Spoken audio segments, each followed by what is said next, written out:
Welcome to episode 192 of Timm Talk, the podcast about the DC animated universe, co-created by Bruce Timm. I'm Chris Lord. I'm Cameron Dexter. And just like the dark heart of today's episode, we consume all content before us and reshape it into our own horrifying image. Our single-minded robot-like brains must absorb everything until there is nothing but Timm Talk. Or at least we're going to consume the next 31 episodes of Justice League. Great. Yeah. And then figure it out from there. And I'm Cameron Dexter. You I said that already? You did that. Okay. Really making things confusing here with these unnecessary intros. No, I'm enjoying it. Now the thing is I've set myself into a trap. Because now you have to finish it. Every time. Yeah. I'm quickly running out of steam. But we are back. We're talking some more Justice League Unlimited, and we are actually doing 3 episodes today. Yes. A bumper episode, plus the return of notes from friends. So, ooh. Yes. So a slightly longer one here, but I think people will still appreciate it. Yeah. Right? They listen to it just to hear us talk. I mean, I do. Lord knows why. So we're covering Ultimatum, Darkheart, and Wake the Dead, yes. Leaving us to then tackle our season 1 finale on our next episode. Ooh, oh wow, we're already there. Yeah, I know. We're moving quickly. They're short seasons. They're only 13 episodes each. I know. So I'm not ready for this. I know it's coming to a close here soon. But until then, we have plenty to talk about. So should we go ahead and just dive on in here? Let's get jump started? right into it, man. All right. So starting things off with Ultimatum. So the League encounters the Ultimen, a new team of young, talented, but untrained superheroes who are not only making a name for themselves, but are starting to make the League seem a little bit out of touch. And we quickly learn that all the Ultimen are actually genetically engineered beings created by embittered Emil Hamilton and publicly managed by shady businessman Maxwell Lord, no relation. And they are the latest creation of Project Cadmus, a shadowy government program designed to oppose the Justice League and led by the indomitable Amanda Waller. As the cellular structure of the Ultimen begins to fail, they set out on a mission of revenge against Lord, no relation, Project Cadmus, and ultimately the Justice League itself. Yeah, we're in it, Chris. Yeah. No, I mean... And right at the forefront is your uncle, Maxwell exactly. Lord. Maxwell Lord, no relation. You call him Uncle Maxie. How does it feel to be related to a supervillain? I mean, I'm going to continue to maintain we're not related to it, but if we were... But he is your uncle. I do want to say it publicly as fact. He is your uncle, Maxwell Lord. Uncle Maxie. If I weren't consistently publicly denying the relationship, I would say that he's actually a really lovely person. Good. Most of the time. He gives great Christmas presents. I would only expect the best. Yeah. Subpar advice. Yeah. He can get a little bit megalomaniacal, especially around like who sits where at the dinner table. He gets weirdly possessive over very unnecessary details. Mm-hmm. I mean, he tends to just kind of like lord his power everywhere he possibly can. But to be fair, in a family that all of us do that all the time, it makes for a lot of really fun conflict. So sometimes I like to just watch it all unfold in front of me. Good. Yeah. How does he feel about a subpar movie? Not the biggest fan. Okay. I mean, like all the rest of us, he loves Pedro Pascal. Of course. But was ultimately just a little bit underwhelmed by what he was given to do. So great. This one's for you, Uncle Maxie. Yep. I love you, Uncle Maxie. Hashtag no relation. But yeah, so one of the most, so yeah, you said we're right into it. This is now the second episode this season that's really setting up where we're going. Obviously we had Fearful Symmetry with Galatea recently, and now this one's like, okay, this is the first time we actually say the name Project Cadmus, I believe. Yep. It's our introduction to Amanda Waller. Oh, and what an intro it is. And we will get to that. But yeah, like this is really setting up the path that we're going to be heading to for all of season 2. And at the time that they were making this, I think was intended to be just the rest of Justice League Unlimited before they got an unexpected green light for a 3rd season.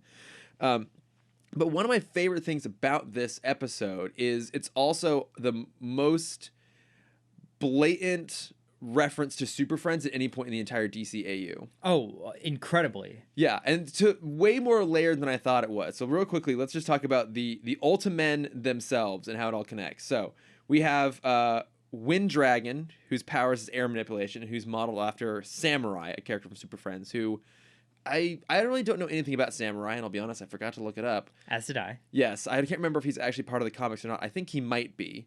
But anyway, same power set. We get Juice, who has the power of electricity manipulation, who's based off of Black Vulcan. Mm-hmm. We have Long Shadow, whose power is to just grow really tall. And luckily they changed his name because before it was Apache Chief. Not great. Not great. Not great. And then my favorites are Downpour and Shifter, who have the respective abilities to turn into water and to turn into animals. And they are modeled after Zan and Jaina, a.k.a. the Wonder Twins. Yes. I have some problems with them. You do? There's one instance, and it was very small, and it was very dumb, and I shouldn't be as petty as this, but I'm going to be this petty. Okay. Where, their power is you have to be a form of water. It's Downpour. Yeah. He has to say a form of water, but at one point he just says water as his form, and he just turns into a puddle. And I'm like, excuse me, that's not how your power works. Well, also, to be fair, why does he have to distinguish each time? No matter what, he's just water. It's just water in different circumstances. Yeah, we also see that he can also just, project water from his hands as he shot at Aquaman. Yeah. Which, it is worth noting.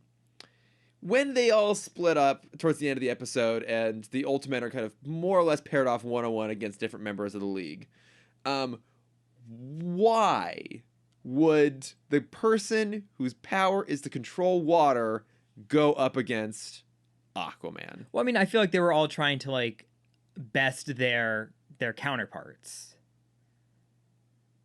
Because, Wind Dragon, he said at the beginning, he looked up to Superman. He is the leader. He's kind of the strongest one. So, of course, he's going to go up against the other leader, the other strongest one. Because Batman was not available. It's true. And so, with the twins, they are ocean and sea life, respectively. And so, of course, they're going to try and take down the one character who controls both of those things. Of them. I mean, I do love that they flood a room, and then the Shifter turns into a T-Rex and tries to eat Aquaman underwater. It would have been amazing if she had tried to turn into a killer shark and he had just gone no. Yeah. And she stopped. What's going on? Hold on. I mean, at one point he even literally says King of the Seas. Yeah. What did you think was gonna happen here? Yeah, it's such a dumb idea, the Wonder Twins, that it has become a trope and a joke in its own right. That concept you see parodied. I feel like Family Guy and a bunch of other places. You see it referenced all the time. They do the Wonder Twins. Mm-hmm. I will say they do a fairly decent job here of making it seem grounded in this universe and not completely ridiculous. Oh, absolutely. This episode is incredible. Before watching the next two, I wrote in my notes, is this the best episode? And I'm like, oh, wait. The next two are also the best episode. Yeah, exactly. I mean, that's the thing about this season in particular, is except for, I think, as you very well put, Hawk and Dove being the seven amongst the nines, every episode, you're like, my God, is this the best episode of the season? Well, for me, especially why I love this episode particularly, is this is Joaquim dos Santos directing. Yes. He's directed a couple of these episodes. Joaquim dos Santos also famously directed the majority of Avatar: The Last Airbender. Yeah. This feels like the pre-reel for Avatar. You have the air manipulator, electricity, and water manipulation. Yeah. Of Wait, electricity? Well, I mean, there's juice, and also Azula has... I guess, yeah. Firebending can kind of advance their powers to. Okay, fine. I was trying to remember where the electricity part came in Avatar, but yes, you're right. Yes, it is first introduced in season 2, episode 1. Great, thank you. Mm-hmm. 2. Okay. Season 2. No, it is it is episode 1. Okay. Yeah, because it's when we meet. What's her name again? Azula. Thank you. Yes. But yeah, you're right. I mean, I guess this is kind of like a precursor for Joaquin dos Santos. Wait. Only answer this very specific question when it comes to Avatar. I make no promises. What year did that come out? 2005. Okay, so that was right after this, because this came out December of 2004. Yeah. So I would presume that Avatar was probably in development while this was airing. Probably. Yeah. Ooh, interesting. Yeah. Yeah, because I was thinking, because in all three of these episodes, there's a very specific character missing. A very bright... The Flash? Yes. Yeah. I mean, we have yet to have a speaking line from the Flash so far this... And I was about to say, because I don't know if we even get him in the next episode. I can't remember. Well, I was thinking about it, and I Googled it, and this is when Michael Rosenbaum became a main character in Smallville. Oh, This would have okay. been the time of like season 2, season 3 of Smallville. So he's no longer like a side character. He's like One of the I big think this hitters. is when he's like roommates with them. Or is like at one point he like people start living at Lex Mansion. I don't remember. It's been a long time. I think Lana lives there for a bit. Maybe. That sounds kind of right. Yeah. I don't. And I think that's about this time. So I assume Rosenbaum is probably just very busy with Smallville. He probably is. Yeah. And I think maybe, especially watching these 3 episodes, it reminded me how much they really love to emphasize the Trinity. Like Batman, Wonder Woman, and Superman really do get a lot of airtime. And even GL is kind of sidelined for the most part. He appears in a lot of them, but doesn't have a lot to do, kind of Wake the Dead excluded. Right. But yeah, no Flash. I know. I miss him. I honestly don't remember when we get his next speaking line. I genuinely cannot remember if he's in the Once and Future thing, but I would suspect not because very little of that is actually set in the present. So Yeah. we'll get to it. But yeah, so beyond just like the team all being comprised of versions, we'll say, of the old Super Friends kind of supporting characters, even down to the League members present here are the other League members in Super Friends. So Batman, Superman, Wonder Woman, Aquaman. Yeah. Like those are the other heroes that comprised that team. There's a really quick reference. We see the top of the tower where the Ultimen live. The old Super Friends Hall of Justice is kind of like situated up at the top of it there. And then even the Lava Men they're fighting at the very beginning were basically based off of Lava Men from one of the episodes of Super I think Friends. it was the first episode. It of may Super have been. Friends. In fact, yeah. Which, okay, right up at the top. So, like, when we first meet everyone, there's these lava men are attacking oil rig, right? And the League, they're just killing them kind of left and right, including Aquaman, who's, like, using his hook and just slicing them apart. Should they really be killing these creatures? They're non-humanoid looking, so Well, of course, that means they're that allowed to. They can, but, even one of the Ultimate makes a comment of like, these poor creatures, like we disrupted their homes, they are not at fault here. And you would think that Aquaman, who, might have a bit of sympathy towards them because they did come from the ocean, even if they're not necessarily amongst his people and animals.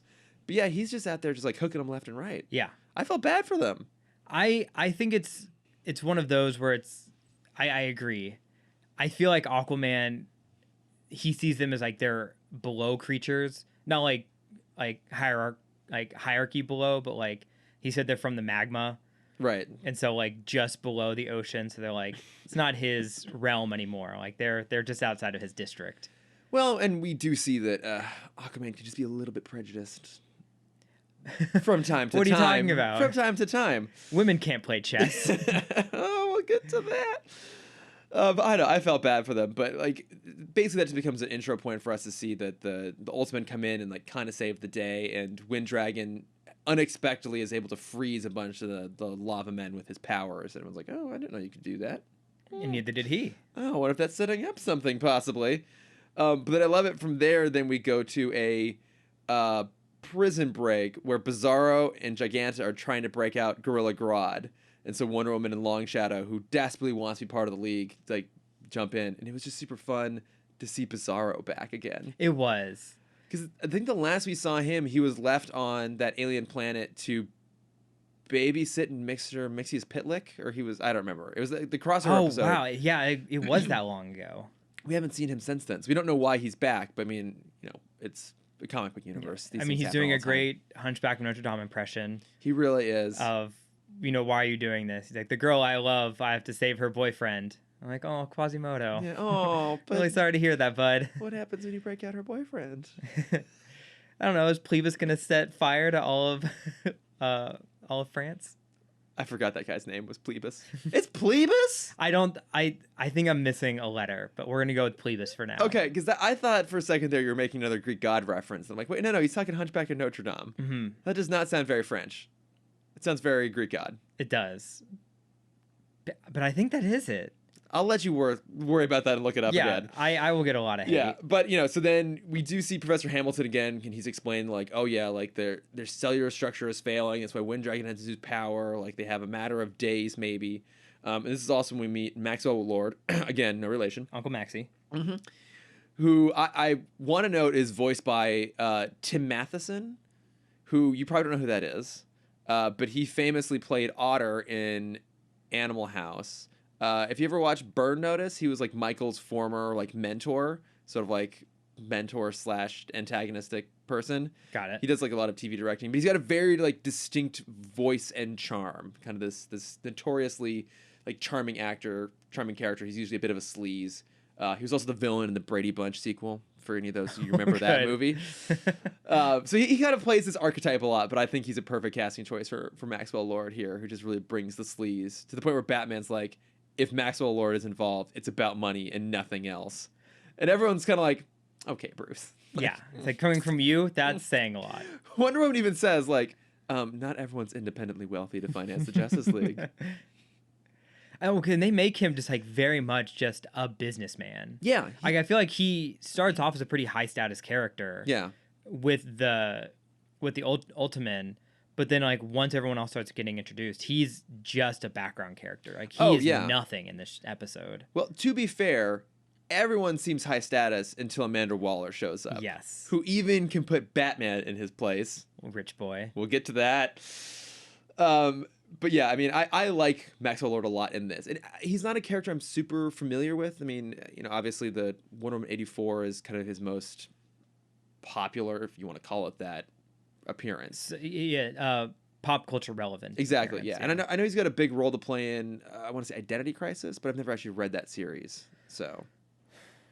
I don't remember that aspect of it. I just remember the Dr. Light storyline. I think that's Identity Crisis. It is. Yeah. I think he dies in that, right?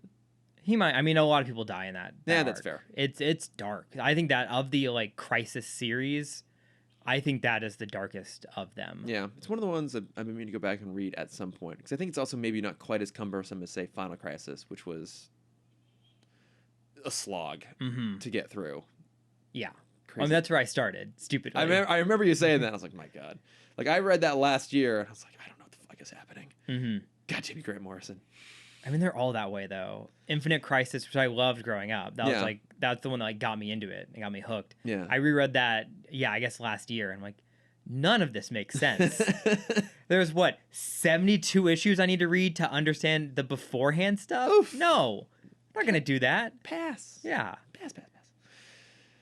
But yeah, so now Amanda Waller is also in the scene and basically like, nope, kill them all, clone them, bring out the new ones. We don't trust them anymore. And Long Shadow overhears them somehow. I don't know if like he grew his eardrum or something like that so he could hear them. They don't explain why he hears them and no one else does. But they're on to them. He's focused. So focused. They try to escape and end up causing a big scene. And then the League shows up. And I love this little moment. And they even showed it in the preview. They did that shot of like Superman flying and then Wonder Woman flying. And even in the opening credits preview, I remember thinking like, oh, that's funny. Like, I thought I remember Batman appearing then. And then sure enough, in the episode itself, Superman, Wonder Woman, and then Batman on the whirly bat with Aquaman holding on to the side of it. Do you think he was... Because I got in Batman's head in this moment. And I think he was so excited to finally have someone else at his speed who couldn't fly. It's like, finally someone on my playing field. Aquaman, do you need a ride? He's never been able to ask anyone for a ride. That's true. That's absolutely true. You know what? I appreciate they're kind of going for old school campiness here. They're trying to bring some of these elements back. I gotta be honest, the whirly bat was one piece that just did not translate well. I don't care. I loved it. It looked so dumb. I even read a little bit of trivia that Bruce Timm said they spent a lot of time trying to design it to make it look plausible in this universe, and fans still hated it. I loved it. It looks. Bruce, if you're listening, I'm a fan. It looked stupid. I think it made it worse. Made it seem sillier that Aquaman was then hanging off the side of it. Yes. I mean, but how else did he get there, though? On the back of a giant flying seahorse. I did watch the Super Friends and Challenge of Super Friends opening scenes, like the opening intro animations today as research for this.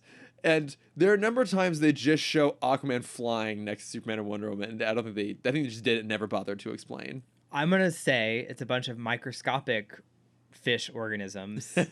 But he's just riding the back of a bunch of little flying fish. Yes. They're just very tiny and you can't see them. Do seagulls count for him? No, because it's... Well, that's interesting. I will say no. Yeah, but his definition of, like, marine animals is so broad. Right. Because if it's just fish, then it shouldn't be Whales and sharks and dolphins. Yeah, other mammals. Yeah. So I don't know. It would just be octopi. Everything would be octopus focused. So I mean, I legitimately don't know this. I've never bothered to look up to see, in the comics at least, how far his control goes. But I wonder if it does extend out to, like, marine birds. Yeah, pelicans. Seagulls. Can you sit in the pouch of a pelican? Only the giant ones. Yeah. I'm gonna have to look this Go up full now. Finding Nemo. I'm gonna look this up. This is amazing. That's a fair point. In Finding Nemo, the fish can talk to the birds. Yeah, but we don't have it. We don't know. There's no restriction on that. If we know, like, can all all animals can communicate. Well, yeah, I mean, 'cause I there's guess no moment of like a dog going up on the window. Oh, that's a and good it's point. like, oh, we like, it's a rabid animal. It's like, no, like, you have not set the restriction of can I talk to dogs as well. Do we see any land animals in Finding Dory? I don't believe so. I've only seen it that one time. I don't know. No, Dory, because you have the seals and the other birds. The sea otters. Yes. Sea otters involved. All I remember is my favorite part of that movie was just Idris Elba's sea lion. I did not realize it was Idris Elba. Yeah, it was like Gerald, right? As he keeps trying to, oh, get off. That is incredible. That did not click with me until just now. That was Big Driss. God, the man is versatile. Love him so much. I was having a conversation bouncing off of Suicide Squad, which gets a reference in this episode. It does, in fact, yeah. My friend was talking about, like, oh man, like, do you remember when Big Driss was like in talks to be the next James Bond, and then that fell through, and now he just takes on like any role he wants? I'm like, no, he's always that way. Yeah, he also I don't think he has to take on a lot of these. I think he just does them because he wants to. Yeah, because they're fun. Yeah, and even if he does some of them just for the paycheck, it's not like he ever phones it in. Right. Like, he gives it his all. He's not pulling an Amy Adams here. I'm so mean to Amy Adams. What are you talking about? Michelle Williams? Michelle Williams. I mean, the entire cast of Venom, aside from Tom Hardy, who was trying way too hard. Yes. Like, how many because is Michelle Williams an Oscar winner or just an Oscar nominee? I can't remember. I think just nominee. I think a nominee, but now and then Riz Ahmed I think now is also an Oscar nominee. But it's like one of those movies. Like, how many Oscar nominees? I forgot that he's also in that movie. Yeah, exactly. How many Oscar nominees are in this that just don't give a shit about what they're doing? Yeah, they got their nomination. They're out of the Oscar curse. Yeah, that's all they care about. Exactly. But no, I'm sorry, but yeah, Idris Elba, no matter what he's in, is giving it his all. Even in Hobbs and Shaw, as whatever that character's name was, but we just know him as Black Superman. Yeah. He's there, he's having a blast, and we're enjoying it, despite the rest of the movie being otherwise kind of shit. Exactly. Big Driss can do anything. He can do anything. And should do everything. We love ourselves some Big Driss in this podcast. What were we talking about? Pelicans? Pelicans. Aquaman's powers. That's it. The gyrocopter, that's right. Yes. The whirly bat. But so there is this weird moment that happens. There's this character turn, right? So the Ultimen realize that they've been told now. They've been, the truth has been revealed. You're all genetically engineered. You're all dying essentially, and you're just going to get replaced with new clones. And there's a moment when then Winddragon decides, okay, well, Cadmus has left. They've literally moved offices out of this building, so we're just going to take our anger out on. We're going to take the whole place down. And Long Shadow points out, well, there are other people in the building. He just does not care. And it felt like the logic leap there made no sense to me. So I was very happy when Batman shows up and goes, you're not making any sense. Like, thank you. Someone is acknowledging the fact that these character choices are just completely asinine. Well, I think there was a moment in there that was skipped over where he wasn't told that the building that they were gone, or he was told, but in his mind they're like, no, they're still here. And so they were destroying the place, trying to find the remnants of Cadmus. Okay, I think he even says like something like one of them says, like, let's just bring the building down on top of us. I think it was Downpour who says it. Let's just take the building down on top of us. And then once the League shows up, they're like, okay, well, now we're going to become famous as the people that take down the Justice League. It's all just a little bit convenient, I suppose, but it's I guess it's chalked up to the fact like their cells are literally degrading and they've lost their minds. I think there's also kind of this existential permanence that goes along with it. Okay. Of like, you were told you have hours left to live, Mm-hmm. and then someone else is going to come in and just resume where you left off. Yeah, I suppose that's fair. That makes you feel so in like I mean, literally replaceable. Yeah. And so they're trying to do anything to cement themselves in history. Yeah. Because they are these heroes. They are kind of raised over a year to be the team. Mm-hmm. They're going to be the new Justice League. And so then they're left with like, how can we cement ourselves and also kind of ruin Cadmus's plan in the future? That's fair, yeah. Of like, if we have this symbol, then they can't rewrite that symbol. Yeah. Of like, I took down Superman. Any other Wind Dragon that comes after me has that legacy of taking down Superman. Yeah, and they can't be heroes anymore because we've tarnished the name essentially. Yeah. Okay, I feel like now at this point we got to talk about Amanda Waller, Let's do it. who is voiced by the great CCH Pounder, who this is to me the definitive Amanda Waller. I do love Viola Davis in those movies, even if she has very little to do, but like to me this is Amanda Waller. Yes. She just has this incredible commanding presence. It does feel a little bit odd that she kind of like she tips the hand immediately. Like they come in to take the military comes in to take the Ultimate away from the Metropolis Police Department, and then she's there too, and basically just tips off like, "Oh yeah, I'm here as well," which seems a little bit of an odd choice for someone who's a government conspiracy operative. Well, for me, my question with that scene is, they're in danger. Why are they being arrested? I understand like they took down a building. Yeah, it's pretty bad. People have done worse. Superman has done worse multiple times. All the time. They should be going into protection. I thought when they were getting arrested, they were being arrested by Waller's people until she showed up. Oh, okay. And then I'm like, why is this third-party police department here? Like, Waller, you own them, probably. Yeah, I mean, you have... Like, you could have just taken them from that. Yeah. But we needed the interaction between her and Batman. Which, I mean, the whole exchange there is amazing. So the Ultimate basically agree to go with Max, and they're like, okay, we'll go with you. We're going to go to our desk, but like, we trust you, fine, we'll go. But Long Shadow wants to stay with the League, and the League is going to protect him. And so Waller steps to try and take him, and she has all of her soldiers like draw guns and point them at Long Shadow and the League. And so it's Batman is standing between her and Long Shadow, and then Wonder Woman's next to Long Shadow.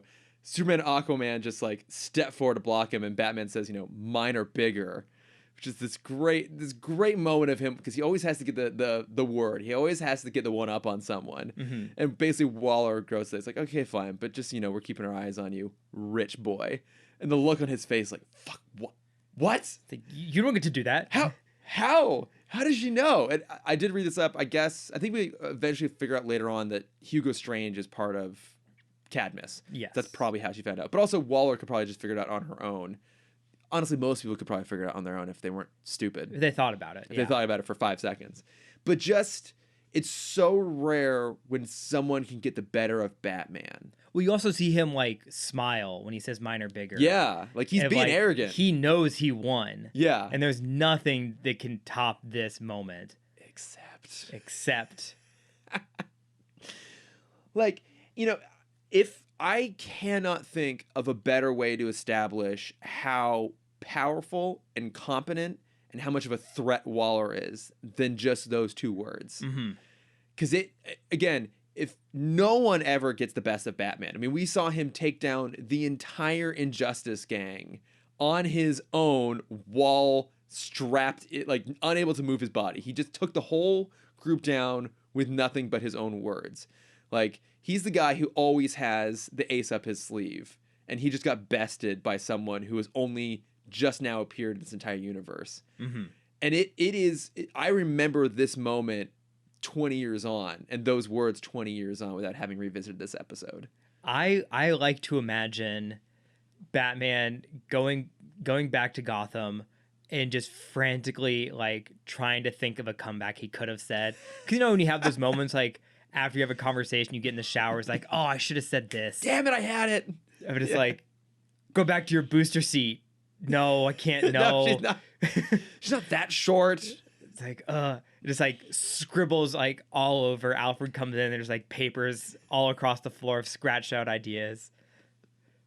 It's like I need to get something back next time I see her. He's gonna have it stashed away in his brain, ready to go. Yeah. He's gonna find excuses to interact with her just to try and get the one up again. Mm-hmm. It like You think you're so tough? I'm a bat. Yeah. You're like a squirrel. Wait, I just realized the best part of all of this, the best thing that happens off screen is that after Waller has that moment of taking down Batman in the most like subtle way possible, he has to go get back on the whirly bat and fly out.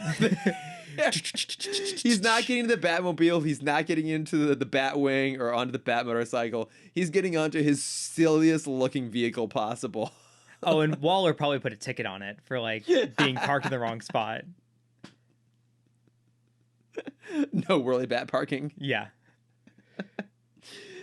But I mean, yeah, this is such a great episode. I think the Ultimatum for being introduced here, and this is basically it. We get one other pseudo appearance of them down the line, but otherwise, like this is essentially it for the Ultimatum. Mm-hmm. I think they actually have quite a bit of an impact for being here so very briefly. Yeah. Well, and also the very last moment, the button at the end of it is Wonder Woman brings Long Shadow to the Watchtower. And you get to see the awe of like, yeah, you know, someone new coming in to see all of this. Because the last time we had this moment was with Green Arrow and Initiation, where he was much more jaded coming in. Right, yeah. But now you get to see like, this is what it means for someone who wants to be here. Yeah. He's made it, and we never see him again. Because he dies. Yeah. It's a pretty...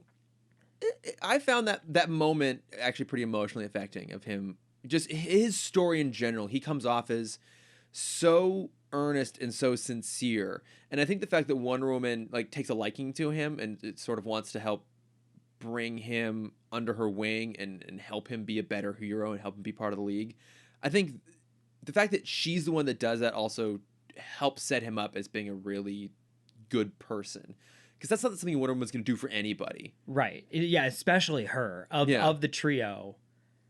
Yeah, I mean, Superman, you know, wants to be friends with everyone and, you know, has, like, everyone kind of looks up Superman as their icon. So he kind of has that built-in mentor role. And the Batman, despite being the world's most famous loner, has an entire family of children that he's constantly put in harm's way. I was hoping for a reference to that, where Bruce has some line of, like, you know, they're just over-eager kids. Like, what can they do? Mm-hmm. And one just looks at him just going, yeah, Bruce, what can over-eager children do? Wait, how many Robins are you on now at this point? This 5? 2, maybe 3? We don't know. Yeah, but it's a really touching moment there at the very end when he gets to see the League. And yeah, and especially when we know that he's got like days to live and then he's going to die probably a very painful death as his body just degrades. Mm-hmm. Yeah. Hey, you know. It's bleak. He got his dream. He did. He got to live his dream for a little bit and separated from all of his friends as he dies. So, but no, this is a great episode and obviously a big feeder for what's to come next season. Yes. Oh, so good. I don't any other thoughts on one last quick thought. Yeah. When I wrote this down, the reason I thought this was a perfect episode, minus the whirly bat, which just adds an extra plus for me, makes it 11 out of 10, is this truly is an episode for adults and kids. Yeah, it really is. Because like you have the Super Friends stuff going on in the background, but then like what the Ultimate are like. They're kind of pop stars as superheroes. Yeah. They are meant for the kids to look up to. They're younger. They're kind of late teens looking. Mm-hmm. And like, again, it is the cool thing of kids getting to see themselves as the heroes. Yeah. It's such a rare thing. It shouldn't be this rare, but it is for Justice League. No, that's a very good point. And it's why Teen Titans works so well. Yeah. If there was ever a parallel that should have been made, instead of having the Teen Titans cast voice the Royal Flush Gang, they should have voiced these guys. Oh, that would have been good. But yeah, other than that, I love this episode. Mm-hmm. Didn't even talk about the bitch slap, but it's a beautiful moment. Aquaman to take out Downpour just slaps him. Oh, that's right, he does. Yeah. Backhands him. Yeah, I mean, Aquaman has his ways, doesn't he? Yes, really does. All right, well then let's move on to Dark Heart here. So with this one, the Justice League faces another Omega level threat, a self-replicating alien AI that consumes everything in its path. While the force of the entire league holds the line, the Atom must shrink down and stop the dark heart of the machines before they consume the whole world. Yes.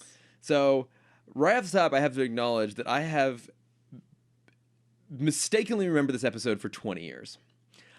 I always thought that this was some piece of technology left over from the aliens from Secret Origins, because there's a very similar aesthetic Yes. going on, and I forgot that it's entirely unrelated to them whatsoever.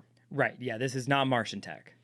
Yeah, the White Martians or whatever they were before that. Yeah, it's not that tech at all. I mean, it looks so much like it. Yes. Just kind of blobs with colors. Yeah, just like these weird, like metallic, semi-organic, silver, black, purple blobs. Mm-hmm. I always thought that it was that, but it's not. It's just some random piece of, matter-consuming alien. Like the background we get on it is that it was created by an alien race who was at war with another planet.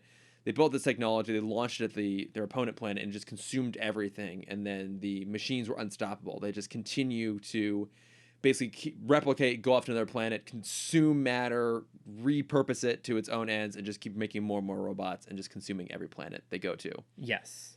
And they land in Nevada. Very similar to a great episode of one of our favorite shows, Futurama, where Bender gets the ability to replicate himself. Oh, and he just keeps replicating himself until the world would have collapsed if they didn't stop him. Wait, thinking of Bender's Big Score, the movie? No. It's in the last season or the second to last season, he has the ability where he can create two versions of himself, slightly smaller, to do the work for him. Oh. But those two also have that ability, so they replicate themselves. And now there's 7 Benders. My God. And the new four don't want to do anything, and so they just continue to replicate themselves over and over and over and over and over again. And I think they say there's something like 60-something generations of Benders now. And they try and starve the Benders out by getting rid of all alcohol in the world, so it'll kill the Benders. But they're so small at that point, they can affect molecules and kind of reorganize elements to create their own alcohol. And so all water becomes alcohol, and the entire planet gets drunk. Oh my God, I forgot that episode. It's such a good episode. It's such a great Futurama plot. I love it. So basically the aliens as good here, as this episode. As good as this episode. The aliens here are basically the Benders. Like, it's funny. To me, this is an episode comprised of great moments, but not a lot actually happens over the course of it. It's like the League is constantly trying to fight off these robots until the Atom can go in and essentially give the core of the alien tech like a heart attack by clogging the matter arteries, and then the whole thing just dies. But I will say, though, it has some of the most memorable moments in like all of Justice League and some of my favorites. Yes. What do you want me to say? You're looking at me like I'm supposed to say something. Everyone is here. Or are you talking about the moment where we see Wildcat fighting? Yeah, he's here. We, like, the thing is, everyone is here. Like, I mean, this is the same level as Mordu from last weekend, of like this Omega level threat.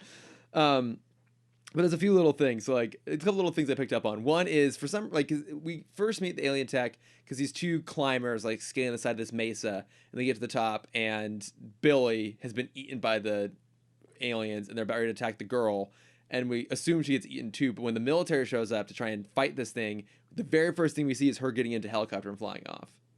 Yeah, so she's good. She's good. It's just a weird moment. I was like, why are we killing one person but not the other? Why draw the line there? I don't understand. Well, I mean, they have to paint the military in a slightly good light. I suppose. That is the problem with a lot of these older shows. I suppose. But, I mean, the hero of our military, General Eiling. Yeah. Our favorite boy, J.K. Simmons. Oh, J.K. What a gift. Early JK. Yeah. And that's I'd say that the biggest thing that happens in this episode is a couple other critical pieces of Cadmus fall into place, right? So we meet General Eiling, who's going to be one of the members of Cadmus down the line. But the other thing is we see the big ass space laser on the watchtower. Yes. Which is something that the Cadmus specifically points to as like, you have a big fucking space laser that is a problem for us. That they compared to a small nuclear bomb. Yeah, like if they not Eiling, the League. Martian Manhunter said this is the power of a small nuclear bomb. Exactly. And I mean we obviously know where this comes from. It's after the Thanagar invasion when Batman had to like manually pilot the Watchtower in to destroy like their hyperspace tunnel, whatever. They went, hey, maybe we should just put something on the Watchtower that could, have the same effect without having to sacrifice the entire space station itself. The batarang in the sky. The big ass batarang in the sky, yeah. So they build this instead, and this is the first time we see it because they use it to carve like a massive trench around the landing site, which doesn't last very long because the things just can burrow underground and consume matter. But like that, it's a small moment here, but is a big moment down the line. And I think it's even been kind of like retcon to suggest that technology was co-opted by the Joker in the Return of the Joker Batman Beyond movie. It's basically the same technology. Yeah. Big ass space laser. Well, yeah, I mean it is the technology of the mid 2000s onward. That's absolutely true. I mean, the big difference here is this one goes down, right, rather than everything goes up. This is like post Independence Day when everything had a big ass space laser shooting down. And then after that, it was what's the big ass space laser shooting up? Right. Was the Avengers the first one that did that? No. I'm trying to think who would have been the first one because like after that, it's literally everything was a big blue laser. Because Avengers Iron Man 1. Avengers was when the joke started. Like, wow, everyone's doing this. I feel like J.J. Abrams did it a lot, but I can't remember any specific instance. Well, I mean, okay, so in Star Trek 09, they have a big ass space drill, but that's going down. Okay. And it's a big fiery like heat ray. It's not a blue beam coming up. But Iron Man 1 has that moment when they activate the big ass arc reactor to kill Obadiah Stane, and there's a big blue beam shooting up into the sky. So they would have been one of the first. I don't know who else did it. I mean, obviously Suicide Squad did it in 2016. Mm-hmm. I don't know. I can't think of any either. Listeners, if you remember the first iteration of the big ass blue space laser shooting up, we've blocked it out into the sky so much. It's inescapable. What were we talking about? Oh, the space laser, right. So we see that. I clocked for the first time, this is a new design of the Batwing. Oh, it's also the first appearance in JLU. Yes. Wait. I feel like maybe we saw it briefly last week. I don't remember. But it's not the one that was in the new Batman Adventures and was also in the first 2 seasons of Justice League. It's an entirely different one. This looks closer to the one that we see in Under the Red Hood. It might actually even be like nearly the same like animation model, 3D animation model. They just gave it a little bit of a little zhuzh by the time they got to Under the Red Hood. A little sheen. Yeah, exactly, yeah. I just clocked it like, oh, that's not the one we're used to seeing. But I think I have to say, I think the best moment in this entire episode though is when the little robot tigers jump up onto the Batwing and start taking it apart. So Batman opens up the canopy, takes out 2 of them with batarangs while still flying the Batwing. And then when one of them is about to attack him in the cockpit, he jettisons himself. He uses the ejector seat. The little tiger thing shoots at the seat, so then the parachute explodes, and he's just free falling. He's like, all points to Justice League. I could use some air assistance because I can't fly at all. I think that's definitely the most memorable moment for me. I think the best quote is the tie between that and then when we first meet Ray, the Atom, and he's fighting some mysterious, something microscopic worm, organism, like robot, and he defeats it. He's laying on the ground. He says, "I'm gonna stay here for a while, Katie, because I'm old and I'm tired." I've never related to a superhero more than in that moment. I really like the Atom. Me too. He's the perfect. I mean, he's the perfect blend of smart, cocky, and like smart. Smart, cocky, and smart. Oh, I said smart first. Smart, cocky, and like I didn't realize this was the first word I said. I'm in it. But he really is that perfect combination of smart, cocky, and smart. Yeah. So he's what I want a live action Reed Richards to be. Oh, Is this character. Right. Well, because, even most of the league, so like some of them refer to him as the Atom, but like Wonder Woman just keeps referring to him as Professor Palmer. Yeah. Like that's how. And everyone else says Ray. Almost no one calls him the Atom. Exactly. He's almost, he's kind of like a superhero by accident in some ways almost. Like he invented this technology and it allows him to do things that it can't. So the superhero thing becomes a part of it. But otherwise, he's just kind of a scientist. Yeah, he's a professor. Yeah. And I mean, you're talking about him having like the perfect level of like arrogance. Did you catch who voices him? I did not. So it's John C. McGinley, aka Dr. Cox himself from That's incredible. Scrubs. Of course it is. Perfect voice cast choice for the Atom. Yes, I guess that is where like the snarkiness comes from. Mm-hmm. It's just Dr. Cox in general. Yeah, it's not hitting quite Dr. Cox level of like over the top. It's a little bit more subdued, but the energy is still there. Yeah.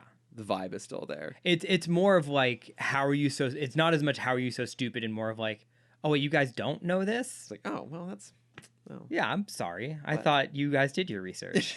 I thought you knew we were talking about. But I understand why I'm here now. The Justice League. Yeah. I thought you knew. But yeah, other than that, it's the League, like every member of the League fighting. So you get Batman pulling out these like big batarangs to try and hack at the robots. You get you get a little bit of moment for Vigilante riding on his motorcycle, shooting at the robots. He jumps in the back of Shining Knight's Pegasus. His steed Victory. Oh, yes.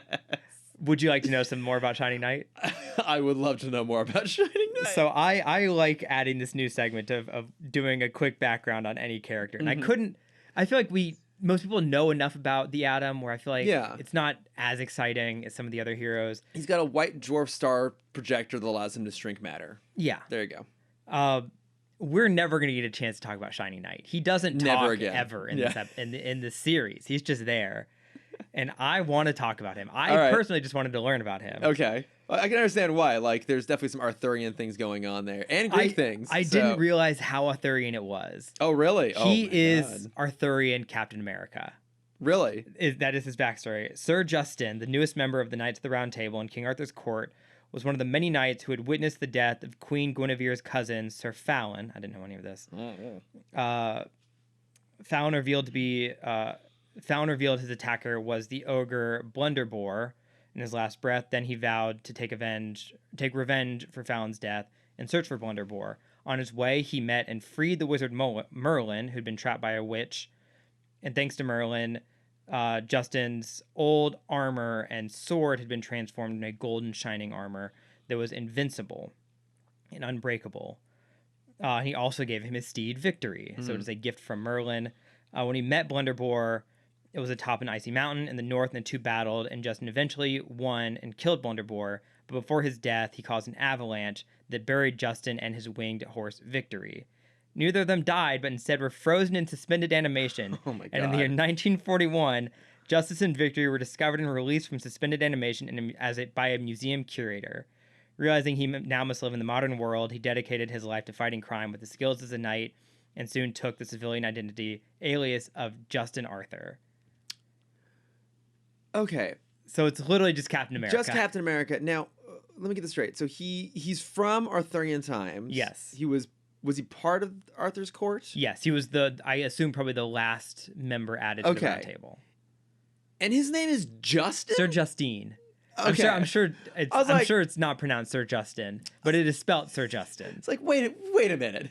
I really don't think there were many Justins running around in the time of King Arthur. You don't think so? No. That name is nowhere near pompous or wordy enough to have been an Arthurian name. It honestly doesn't even feel like a 40s name. No. It's like a modern name. Yeah. Yeah. But he's been around since the 40s. My God.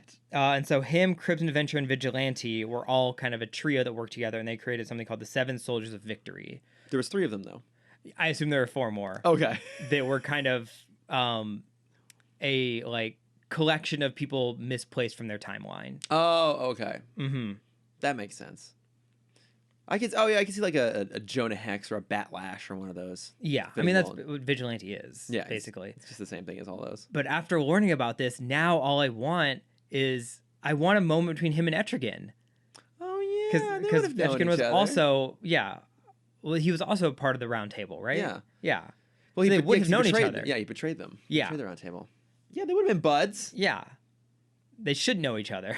Yeah. Maybe there's some bad blood because he did betray them. Maybe Justin was already part of the court when he betrayed them. It's like, hey, Manhunter, Martian, if I can make one quick request, it's it's like we just can't be on a mission together. Goes back centuries. Yeah, you wouldn't understand. There's some bad Jason blood There you go. Yeah, it had to be done. Yeah, but I think for me, like, overall, this is just like, it's just a big action episode. It's one of the episodes we get to see like moments of the entire league working together and fighting. You know, it's cameo appearances galore, sort of thing. Do you have the list? I mean, I do have it up on the page here. All right, so so our uncredited appearances. Mm-hmm. Aquaman, Atom Smasher, Aztec, Black Canary, Blue Devil, Booster Gold, Captain Atom, Commander Steel, Crimson Avenger, Crimson Fox, Dr. Fate, Dr. Light, Dr. Midnight, Elongated Man, Fire, Green Arrow, Green Lantern, Gypsy, Hawk, Hourman, Huntress, Ice, Nemesis, Obsidian, Red Tornado, Rocket Red, Shining Knight, and his steed, Winged Victory. Stargirl, Starman, Steel, Stripe, Supergirl, The Ray, Vibe, Vigilante, Vixen, Wildcat, plus the voiced characters of Batman, Superman, John Jones, The Atom, and Wonder Woman. So literally everyone but Flash. Yes. He doesn't even have an uncredited appearance here. That's pretty bad. Yeah. So, but yeah, I mean, it's almost the entire league. And this is technically, as we lead into the next episode, our first introduction to Vixen. I feel like she has... I don't think we've seen her yet. I feel like we've seen her, at least maybe in Initiation. Let me go and keep these open. Yes. Is she in Initiation? We do see her as a cameo in Initiation, but otherwise you okay. are correct. She has a cameo appearance here in Dark Heart, and then she will have more significant roles to play in the episodes to come, including our next episode. Yes. So you mentioned last week Booster Gold's episode is a bottle episode. I would argue this is a better bottle episode. Right, yeah, I guess that's a bottle episode around a character, not necessarily a location. Be right. This is a bottle episode at a very specific location. Yes, minus the one trip to Boston for Dr. Palmer. And the brief sequence where we see Jean up in the watchtower using the space laser. Right. Big ass space laser. Mm-hmm. Which has a long cooldown. Yeah. It's an hour to get that power back up. Ooh, do you think they call it Basil? What?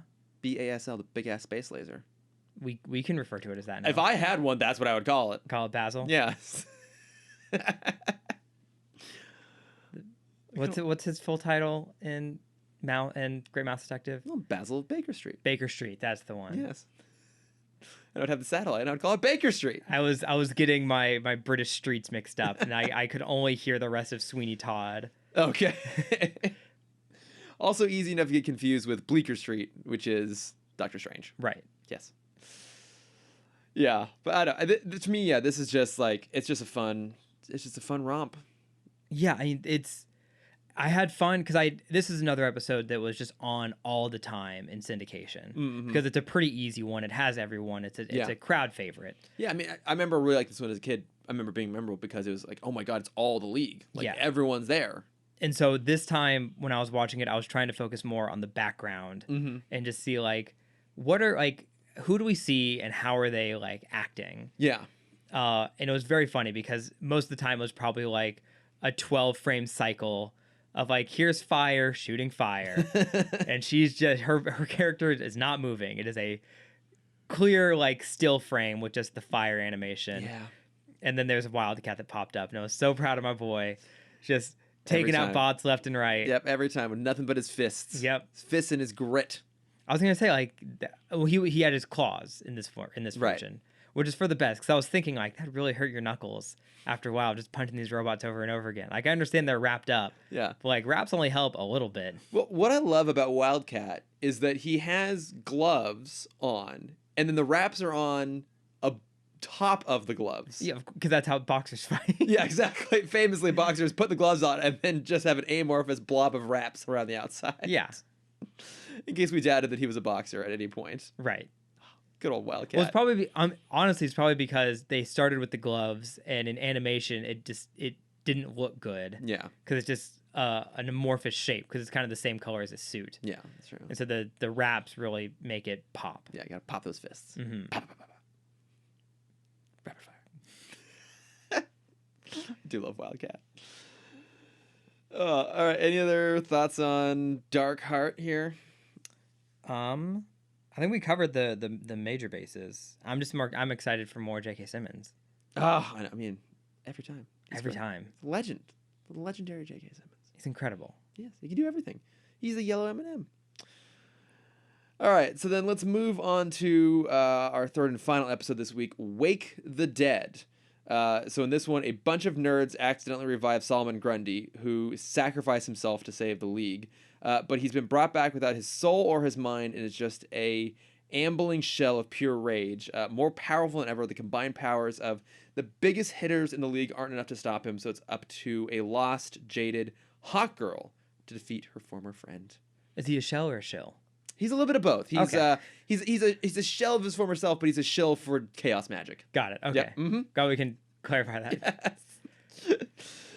But yeah, like I was super excited to get to this one. I remember this for me being one of the most emotionally impactful episodes, and I still felt that way watching it again here, because I mean, like there's a lot going on here. I mean, Wake the Dead is the literal word to describe what happens to Solomon Grundy, but in a lot of ways it's describing what's happening to Shayera, who's been separated from everyone she knows, her home planet, all of her friends, other League members, just hiding out at Dr. Fate's tower, spending her time playing chess with Aquaman and Amazo, and she has to be brought back out into the world to basically, in her mind, betray yet another friend by having to put him down, even though we eventually realize like there's no part of Grundy left in there. It's literally just his body, just mindlessly rampaging around with just lost and confused.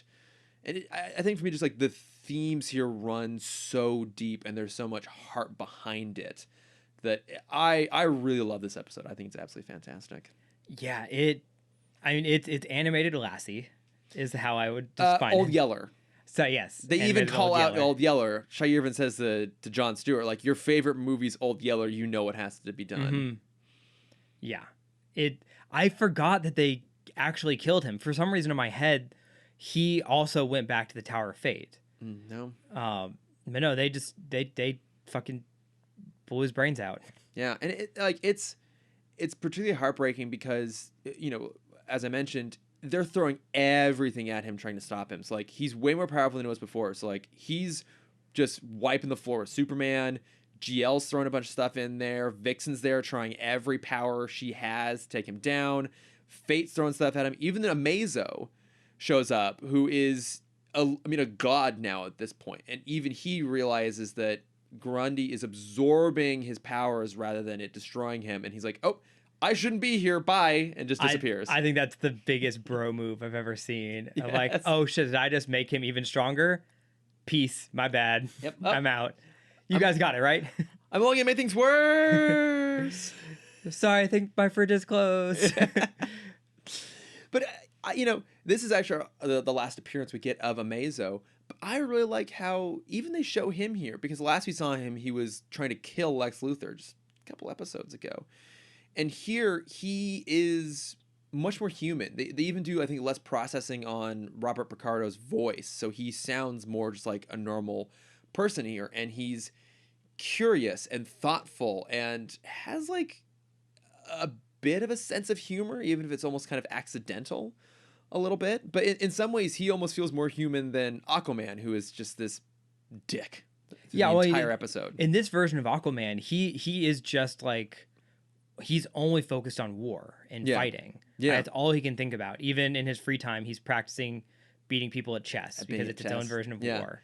Well, I mean, what is interesting here, though, is that him being at Dr. Fate's tower shows a very different side of him we're used to seeing. I mean, obviously, he's been appearing a little bit with the League to help out, but Aquaman has pretty much always been primarily concerned with just the oceans, and he sort of begrudgingly has get involved with the League. And it's kind of implied in one of these episodes, maybe it's this one, or I think it's the Ultimatum. It's kind of implied that he might have directly replaced Shayera because they're at like the founder's table up at the watchtower, and he's in one of the chairs. And they even say like Aquaman, they mention his name as like a potential replacement earlier on. So, but even then, he's always been kind of at a distance. And here, this is like the most normal human interaction he's having. I mean, to your point, it's him being a dick while playing chess. But like, you feel like he is now friends with Dr. Fate, that he has this sort of odd friendship with Amazo. And even when he's getting in Shayera's face, he's angry because he has always respected her as being, as he puts it, one of the greatest warriors he's ever met in his entire life. And that's a very high bar coming from Aquaman. Like, that is pretty much the highest comment he can give someone. And he's mad that someone of her potential is just sitting there wallowing in sorrow and deliberately losing at chess. Mm-hmm. Yeah, that's exactly what I wrote too. Yeah, it's like he's not being a dick for dick's sake. He's being a dick because he's trying to like make her angry and get her back to her old self. Yeah, he's trying to get a rise out of her. And he even makes an interesting comment that he says that, you claim that you used to frequently beat Batman at chess. And for anyone else, that would feel like a stretch, like just writing something in there to try and make Shayera seem like really intelligent. I believe that from her because she is very low-key, powerful and competent and skilled and a warrior. Like, I mean, she's also the person who flies around and like screams and smashes things, but there's a lot more to her than we necessarily got to see in Justice League, and this is kind of the beginning of that starting to emerge. I would like to think, here's my headcanon for this universe. Mm-hmm. Bruce never learned how to play chess. He was so focused on everything else, Batman, because nothing about chess is helpful for the Batman persona. I mean, it's a strategy game, right? You have to be thinking so many steps ahead of your opponent, and that's classic Batman. Yes, but I think he just didn't learn. And so because he is Batman, everyone thinks that he's just really good, so no one ever wanted to challenge him. Yeah. Except for Shayera. And then they found out that she beat him once, and like, oh my god, you beat Batman? And he just won't challenge anyone else because he's like, oh wait, I'm really bad at this. And he never has to play again. Yeah. Right? So like, I don't think he wants to play anymore. He got beat by Shayera. Yeah. It's like, Shayera must be incredible at this. But actually, she's just also really bad at chess. And Aquaman doesn't understand that like any of this has happened. The only person in this entire universe is good at chess is Amazo, and that's just because he's seen and absorbed all knowledge in the universe. Yeah. I really like that idea. It fits. It really fits. But also, it's worth acknowledging that Solomon Grundy is brought back because like a bunch of fucking nerds were getting bullied. Yeah. Everything about that little sequence I hate. Yeah. It also feels a little close to home for my friend group growing up. I have to ask. Did you ever actually get a wedgie or a swirly? I got a wedgie. Okay. Yes. Never got a swirly. Look, maybe I just, because I never experienced it directly, those feel like things that don't actually happen. Yeah, definitely not anymore. I feel like now it's a lot more cyberbullying than anything. Yeah, we go for the psychological attacks instead. Yeah. Passive aggressive insults, that sort of thing. Mm-hmm. Like adults. Yeah. But yeah, I feel like that is, again, such a cliche of like, oh, and I think that's what I hated about that sequence. I mean, I get it. It has to be shorthand. They have like a minute at the beginning to establish how Grundy got back. So it's these bunch of fucking nerds who don't know how to use the spell book, who accidentally... They bought it online. Yeah, they accidentally break like the circle of salt or whatever, and the whole thing goes to shit. But just those characters are played as such cliched versions of nerds, and they're suffering cliched torments of nerdy characters, and their walls are covered in all of like the shorthands for nerdy things. Like, they have a Hellboy statue, and there's a Star Trek poster and a Spider-Man poster. It's all off-brand, which I love. All it's off-brand. a not Spider-Man poster. It's not Spider-Man poster. Not Hellboy toy. Exactly. It's the Star Trek emblem, but like upside down. Like it all just felt like low shots. I have another headcanon for this. Oh my god. Looking at the fake Star Trek, we already have fake Star Wars in this universe via Batman Beyond. Yes. I like to think one of these kids was the creator of the fake Star Wars. Like he grows up to be the guy that we meet in that episode? Yeah. I could absolutely believe that to be true. Mm-hmm. I respect your One of them is choice. that. Another one is the guy that grows up to make the video game. Oh, yep. And then the third one just got wedgied to death. Two of the three eventually just became Batman Beyond villains. Yeah. Yes. Yeah, I really hated that whole sequence, but it's their excuse for bringing back Grundy and have it go awry. And then that's all in the prologue. And then worth acknowledging that in the title sequence here, two big changes. So one is they have stopped showing preview clips of the episode, and now they're just showing just general clips across Justice League Unlimited and the little interstitials. And they've brought Shayera back into this, and she's without her helmet and just in her normal Shayera persona. But they have brought her back in the title sequence to indicate that she is now back and going to be a big part of the things going forward. Mm-hmm. Which I'm super excited about because, like I said, I think in Justice League, Hawk Girl is oftentimes very underutilized, and I think her stories throughout the rest of Justice League Limited are some of the best they have. Absolutely. And especially bringing her back in the same episode we are introduced to Vixen. Yes. Is genius writing. It really is. And that's like a whole... that's the thing. There's so many different things going on here. But yeah, there's almost... I wouldn't even call it a B-plot per se, but like an element of this story is that we get to see that Jon Stewart is now in a relationship with Vixen. Like, he's at her fashion show, and they leave because they have to go help with the fight. It's... You know, she's getting ready to change her next outfit, and she ends up changing into her costume because she assumed that it was League business. And she's like, "Oh, aren't you going to change?" She's like, "No, it takes me a little bit less time." And he just, like, you know, changes his clothes into his Green Lantern uniform. But it's the same amount of time, Chris. Yeah. She's not any slower. You know, it's the gender joke of like, oh, women take forever to get ready. It's like, well, one, you have a ring that can just do it for you. You're technically always naked. Yeah, that's true. And just the ring is just projecting outfits on you. Yeah. As you look like an early 2000s wannabe rapper. Although I have to say, I think that's the best Jon Stewart look. I think the bald head goatee looks a lot better than the military buzz cut from Justice League. No, I just mean like the outfit he was wearing. Oh, the horror. Yeah, like it's the sunglasses inside with the bald head goatee, the gold chain, black shirt, and then the giant overcoat. Yeah. You're not wrong. Yeah, it's very like music producer 2001. Yeah, I feel like he didn't know how to dress for that. Because think about who Jon Stewart is. So he is like, he grew up a big old nerd, as we saw in the one where they all become kids. Kid stuff, right? You know, the glasses. He loves comic books. He grew up that. He, I think, probably was a Marine first, and then became an architect. And then at some point he became a Green Lantern. At no point through any of those phases do I think he's ever hanging out in these like upper echelons of Earth-based social circles with like ridiculously famous runway models and stuff like that. Well, from personal experience with my runway career, no, in my school, and I think we had a pretty unique situation. The architecture school was connected to the art school. Okay. And so in my headcanon for Jon Stewart, is like he only knows these people through art school, and so he thinks everyone like in the fashion world is just also a bunch of weird nerds. Oh, okay. And he just doesn't want to associate with that kind of people. So he's just doing whatever he can to try and stand out. Yeah. Okay, I guess that makes sense. I was thinking more he was doing everything he can to try and blend in with a social circle he knew nothing about. Well, I think it is. I think it is also that is just like he in college just didn't want to associate with that group of people. Okay, yeah. Because the architects in my school at least always thought themselves better than the other art schools. God. Which, I mean, they're not wrong. They're the cool kids of the art school. They thought they were. Look, I get it. And then they asked me to design a poster for them, and I'm like, oh, look at you assholes.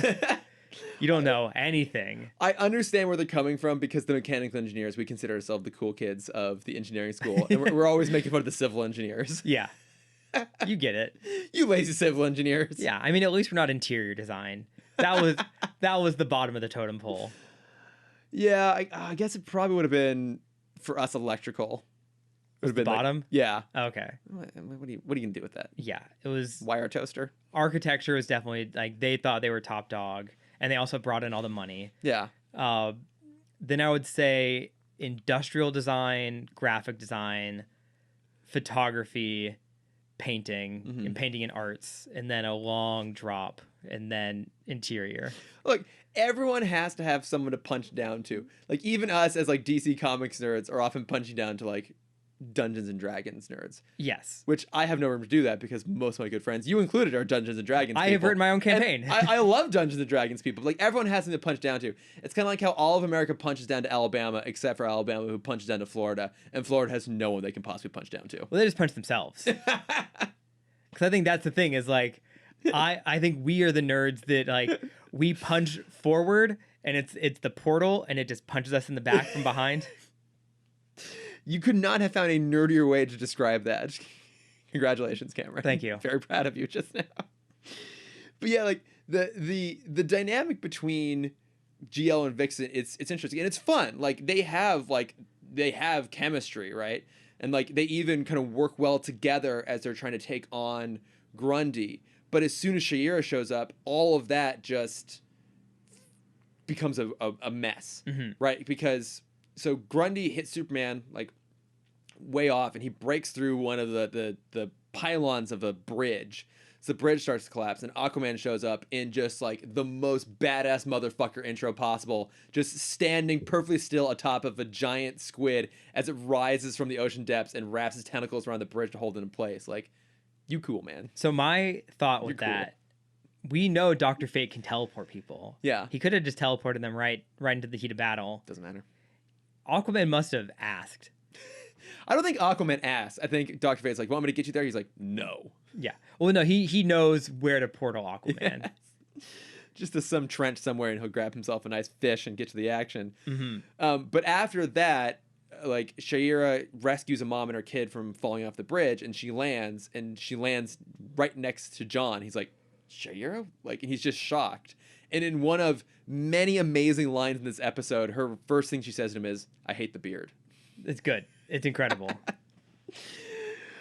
Like, well, because you bring up their chemistry, Vixen and John's chemistry is so different from Shayera and John, and I think that is important. Of like, you see, they're still both like very compatible, but they're such different couples. Yeah. Well, and you can see I think what this episode does really well is indicating how much John is still in love with Shayera, or at least if he hasn't been able to fully let go of that because it all just ended so abruptly, right? So he's moved on, he's dating someone new, but like he goes out of his way to protect her. He even offers like, I'll take the mace, I'll go kill Grundy myself. And then at the very end, when she's getting harassed by a bunch of people who are like, hey, remember when you participated in the Thanagarian invasion that nearly killed everyone on the planet? Any thoughts on that? He jumps in, like starts defending her. And what I think is so interesting is whenever he does that, Vixen is always in frame in the background watching it happen. And even though it's animation, they do such a good job drawing her face in a way you can tell exactly what she's thinking, which is like, I don't know how to respond to this. My boyfriend is like going out of his way to almost make himself look like a fool to be protective of his ex. Mm-hmm.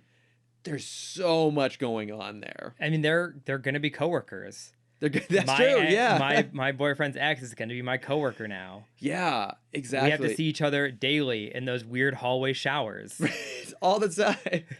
And also worth acknowledging here that the amazing Gina Torres voices Vixen, who, for those of you who are not entirely sure who that is, she played, and I can't believe I'm blanking the character's name, but Wash was the guy who died. He was the pilot. Oh, that's Alan Tudyk was Wash? Yeah, Alan Tudyk was Wash. Oh, dang it. Yeah. I was really proud of myself. I thought I remembered the right name. But she was in Firefly. She had a prominent role in Suits for many years. She voiced Superwoman in the Crisis of Two Earths movies we just reviewed recently, and in the straight to streaming Lego movies. Oh, that's right. Yeah, that's right. Yeah, so she's very prolific actor. She's like one of those you recognize her face, you recognize her voice. But I think she's amazing. I absolutely love her. She's so good as Vixen. But it adds that relationship drama adds so much to this here. And normally I get a little bit annoyed when especially cartoons like this or shows like this really emphasize these romantic storylines. I think this me being just like, I'm fucking sick of everything requiring a hetero storyline. And I also kind of get tired of love triangles. For me, this one, there's so much emotional stake attached to it. And I think it's just such an interesting dynamic. And you genuinely like all three of them so much that there is no good resolution to this, no matter what happens. Oh. But I mean, also, we've talked about like Vixen in the context of her being in a relationship. We have not talked about Vixen in the context of her being a fucking badass and one of the coolest Justice League members with one of the coolest power sets. She is so cool. I remember a couple years ago, there were like murmurs that Vixen was going to get her own show on CW. Mm-hmm. And instead they just gave her a couple animated episodes, which were all great. Yeah, I think I watched some of them. They were good. Yeah, it was the same animation team that was on Young Justice. So it was that same yeah. style. Oh, yeah, they're really good. She is just so cool. And I think she's kind of in some ways kind of a rare character in this universe in particular is that obviously she's sexualized because every female character in this universe is. It's a Bruce Timm drawing. It's a Bruce Timm drawing, but I will say this. For me, when I think of Vixen, like, there obviously she's also like a runway model too, but she is an incredibly competent, badass superhero at the same time. Like, I think of her like touching the amulet on her necklace and becoming like the powers of an elephant and just headbutting Solomon Grundy through a wall. Yeah. That's what I think of. Something that like Wonder Woman wasn't able to do. Yeah, exactly. Like, yeah, she is, depending on what animal she chooses, her power set is really high up there. I mean, we see in this that she uses a cheetah to run super fast, an elephant to be super strong. She uses, I think it's an iguana to heal herself when her arm gets broken. Like, my God, she's so fucking cool. Yes. Would you like to know more about Vixen's backstory? Absolutely. Since this is now what I do here. Yep. So I was excited when I learned this. Her backstory is connected to African mythology. Great. Of course, I love anything myth. Mm-hmm. And her powers come from the spider god Anansi. Hey, we know Anansi. We know Anansi. Yeah. In ancient Ghana, a warrior known as Tatu asked Anansi to create a totem that granted the wearer all the powers of the animal kingdom, under the kind of clause that they can only be used for good, or to help the innocent. Tonto utilized this to protect Africa, becoming one of their greatest heroes. The totem had been passed down generation to generation until it reached the McCabe family, Mari McCabe, known as Vixen. She grew up in a village, and she grew up in a small village connected to the nation of Zambezi, we last heard about from the origins of Buona Beast. Oh my God. Yes, their powers are kind of connected, which is just so great. When she's passed down the totem after her mother was killed by poachers, Mara was raised by her father. She moved to America to become a model and took a trip back to Africa to get the Tantu totem that's passed down to her. Her uncle, General Maxi, wanted the power for himself, and so he stole it from the family, and tried to use it. But since he didn't use it to protect the innocent, he kind of turned into this crazy beast. Oh God. And she ended up having to kill her uncle in order to get the totem back. But to your point, she's so powerful. She's scared of her own power. Oh, interesting. Yeah, she like kills people on accident because she doesn't know how to like fully control it. I mean, that makes sense. Yeah. And so she had a stint. And I was kind of reading a little bit into this. She had a stint where she was working with the Suicide Squad, just because like she just needed a place to train and practice. Yeah. And so basically was just adopted by Amanda Waller to just be a murderer for hire for a little bit. Oh my God, I want to see that movie. Yeah. But yeah, as currently she's in full control of her power. But it's literally the entire animal kingdom. Yeah. And she also has a stint with Animal Man because everyone's connected to him in some way now. Everyone and I has need to know something about him. I mean, he never appears in this universe. So, no. Yeah. So there's never gonna be a chance for you to talk about him on air, Cameron. I'm so sorry. That's okay. If you try, I'll shut you down. He's also not in Titan, so when we do Titan talk, we can't talk about him there. He's not in Young Justice either. I mean, unless we do Batman Brave and the Bold. Which I'm not. No, I think it's just Buona Beast. Well, then never mind. We're never gonna cover him. He's got to be in something. Maybe. I don't know. But where? He's not in The Bat. He's not in the Green Lantern show. I doubt he was ever in Super Friends. Yeah. Well, sorry, Animal Man. You're out. Oh, man. I guess I'm just never going to learn about you. Never learn about it.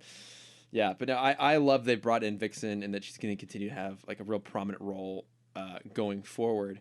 I mean, we kind of covered a lot of it. Like the reason that Shayera is able to kill Grundy is that her mace is made of nth metal, which, as Fate points out, was specifically designed by the Thanagarians to combat and defeat magic. Because as we learned in The Terror Beyond, the episode where Grundy sacrificed himself, that like the Thanagarians used to worship ancient evil gods, and they eventually like rebelled against them and fought them off, primarily using nth metals. In that episode too, you know, Hawkgirl's mace was able to have a negative effect on magic, to the point where Fate won't even let it in the tower. He has to keep it in a pocket dimension unless it disrupts the magic that flows through his tower. But it's just it's so thematically resonant that it has to be Hawkgirl has to be Shayera, the one that has to do it. And that moment when she has to go down and actually kill him, it's so heartbreaking because you can see the pain in Grundy's eyes because she's hit him enough now that he is weak. Like she literally knocked him through the street down into the sewers, and I don't know if at that point he's necessarily dying, but he's nearly out. but the only way to stop it is she has to kill him, which of course happens off screen. But just that moment when she goes down there to do it, and when she comes back up and just says it's done, it's just like you know what she had to do and how hard that was for her to do it, and it's just really touching. Yeah, it was hard to watch. Yeah. And like I said, I was coming in with the fake memory that he was back at Tower of Fate with them. Right. Yeah. And then like at the end I'm like, oh no, she did it. Yeah. Like she killed him. Yeah. She watched her friend die once and then had to kill him again. Even if it's not him, it's it's still his face and his eyes looking up at her. And it's, technically his third death. It's true. Yeah, he dies a lot. Mm-hmm. It's kind of his thing. He's a zombie. As Vixen points out, isn't that the thing about zombies, is that they have to be dead? Yeah. And I mentioned this before, but there are a lot of really, really good lines in this. So worth acknowledging, this was written by Dwayne McDuffie. Of course. One of the best writers in the entire DCAU. But so many lines. Like even when Aquaman beats Shayera at chess and he's super mad. He's like, "You disgust me." And she's like, "Join the club." Like just, she is so defeated.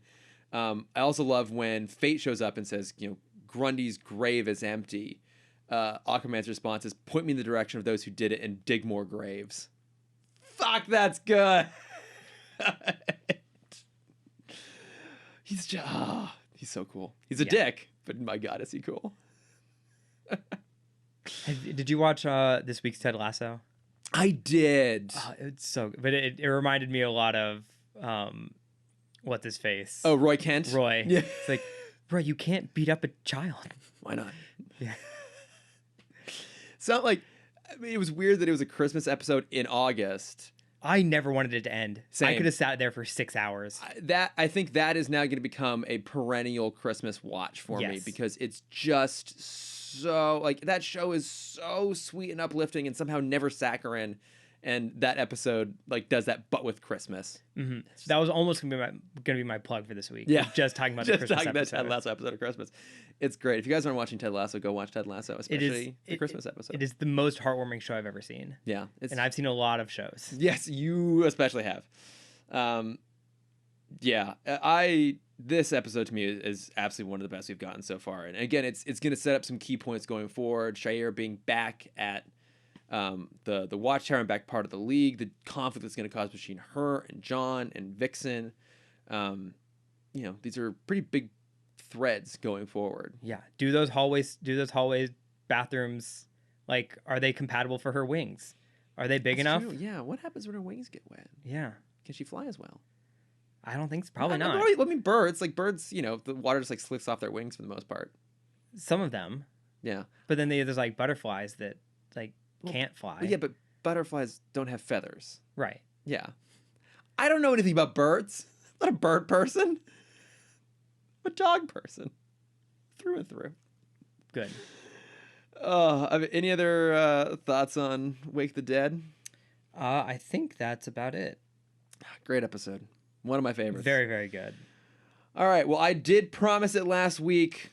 The return of Notes from Friends. Oh, goody. I'm excited to hear all the mistakes I've made over the past 4 weeks. We've been getting a lot of comments on YouTube, and I will often just kind of respond to those directly on YouTube. But I did pull a couple here to share. So one was from Solomon Sultani, who writes to us very often. Always love the comments and the questions starting there. And he messaged on YouTube and said, "Hey guys, welcome back." Thank you. Thank you. It's nice to be back. I was wondering what happened to you guys. Glad to hear from you again. Also, I've been looking at some of Cameron's Instagram posts and think it's awesome that he is seeing a therapist. Yes, I am. I've been seeing a therapist for a while now, and I think it's very important to look after your mental health. Yes, it is. So I wanted to pull that comment out specifically because people probably have been wondering why we took off like 3 or 4 months. It was meant to be like a month break, and it was, I'll be honest, it was all on me. I had a job at the time that was having me work like 11 hours a day. So all of my life had to be lived on the weekends, and then trying to spend roughly 6 hours on the weekend also trying to record and edit podcasts was just becoming a little bit too much. So yeah, and I didn't want to do it. And you did. Cameron just didn't want to do it. So the editing. Now I wanted to do the podcast. I didn't want to do you don't do the editing. Yeah, it's the editing that takes up a lot of the time. But basically, like, this actually ended up being a very effective question and all tied together because it was basically for my mental health that I like took a step away for a long time, and now we're back, and it's nice to be back. And just general, like, yes, like I also have been going to therapy for like 6 years. super, super helpful, helped me through a lot of shit, including the period where I decided to take a break from the podcast and needed a break.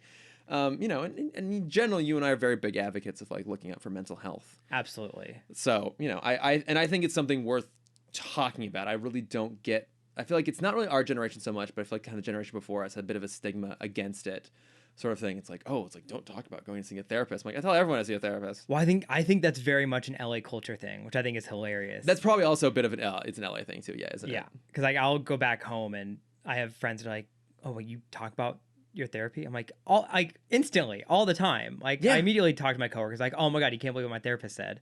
Yeah. It's like that's so normal out here. Yeah, I mean, I guess it is just kind of like normalized for us out here, but it's like it's also part of it because if you think it's like a bad thing to be going, you're only just burying yourself deeper in issues. Yeah, it's all part of just helping all the time. Yeah, everyone should be doing it. Yeah, I'm constantly telling my family like, yeah, it would probably be helpful. I'm like, yeah, you should probably just go see a therapist possibly. Mm-hmm. But and like, look, fully recognizing that also like you and I are in positions where it's easy for us to get access to therapy, and not everyone can. Yeah, it's very easy out in LA. Yeah, it really, really is. But I think more than anything else, like I wanted to flag this comment just because one, want people to understand why we took a break, and two, just be like, it is a really important thing. You know, do whatever you can to kind of help with your mental health. I mean, I've had some people say that like listening to podcasts, including ours, is part of like their de-stressor and part of helps them relax and is kind of part of that exercise. But generally, like for those that they find that's helpful, I'm certainly glad. And you know, we don't intend to take any long breaks in the dozen remaining episodes we roughly have under Timm Talk here. But no, so you know, thank you, Solomon, as always, for writing in. Yeah, you know, glad to hear you're taking care of your mental health and doing well as well. Yeah, so. Especially after this past year, everyone needs someone to talk to. Fuck this year, Jesus Christ. Okay. And then we also got a comment from Jake, aka the Overvoid, a friend of the show and then a frequent, say writer-inner, but I couldn't think of the actual proper noun to use there. No, we'll go with writer-inner. Yeah. A frequent listener, writer-inner, notes from friends who asked which of the unreleased / upcoming Disney Plus shows are we most looking forward to. He said he was most excited for What If, but after watching a video on some of Moon Knight's funniest lines, I'm honestly more excited for Moon Knight now. And he linked a video below, which I'll put in the show notes, of someone doing like readings of some of Moon Knight's best lines. So, I mean, we're going to talk about What If a little bit in our plugs. But outside of that, which of the Disney Plus shows are you most looking forward to, Cameron? And I will extend this slightly. I think the implication here was Marvel. It's perfectly fine if you say High School, the musical, the show, whatever it's called, season 3. HSMTMTS. Season 2 was a bit of a disappointment for a lot of people. I enjoyed it. I love season 2. I will watch the show forever. Very hyped for season 3. I feel like What If was my like big show. Same, actually. I am very excited for Miss Marvel. Yes, I've read a lot of those comics. Miss Marvel, yep. She's a great character. I'm super excited for her to get a show, for her to be in the Marvels. I am excited for Moon Knight, just because Moon Knight seems super fucking weird. Plus, Oscar Isaac. But like the thing is, at this point, I just trust Marvel. Like they just keep putting out good stuff. I don't really know much about She-Hulk, either the character or what we're getting on the show, but I have high hopes for it. I am very excited for She-Hulk because it's courtroom drama with superheroes. Yeah, like that's hilarious. Yeah, it's Ally McBeal. Yeah, but with superheroes. Right, but with the Abomination. Exactly. Yeah, but I mean, I was really excited for What If as well, and it did not disappoint so far. Yes, I want so much more. Yeah. Do we any other upcoming shows you want to talk about, or should we just use this as a segue to get into bat plugs and talk about What If? I'm sure there's a dozen that I just can't think of off the top of my head. Yeah. Loki season 2 is gonna be great. Bad Batch, when it comes back, they just announced season 2. Bad Batch is great. Bad Batch is really, really good. Did you watch the finale? I did. Oh, it's great. It's good. I was in a really good place going in this weekend with Ted Lasso. Ted Lasso, Bad Batch. My other plug I'll talk about in a second. Oh yeah, I mean, even it's sort of getting into Star Wars. Like, I'm super excited for the Book of Boba Fett, for Mando season 3, for Ahsoka. Yeah, because they just announced what's her face is going to be in, or they just opened casting. Yeah, there's heavy rumors that they're trying to cast Sabine Wren to be in this, especially because after we'll call this a spoiler for Mando season 2, or we're a little far on. It's relatively minor, but in the Ahsoka focused episode, which was written by Dave Filoni critically because he did all of Rebels and he did Clone Wars. It's kind of his universe in a lot of ways. In that episode, Ahsoka's looking for Thrawn.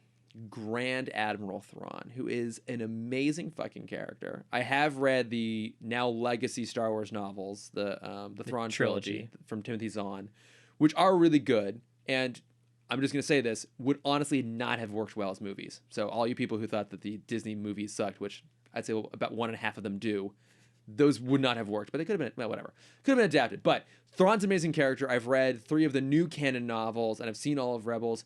He is so interesting and so cool. So we presume he's going to be a central part of that. And if Thrawn is out there, Ezra's out there. Mm-hmm. You have not finished Rebels yet, right? I have not. Okay, I won't say why that is a thing, but that is a thing. They are tied together. Well, haven't they announced a live action Ezra? Nope, they have not confirmed casting for anyone other than Ahsoka. Okay. Because we don't know who's playing Thrawn, we don't know who's playing Sabine, we don't know if we're going to get an Ezra, but I would presume we are.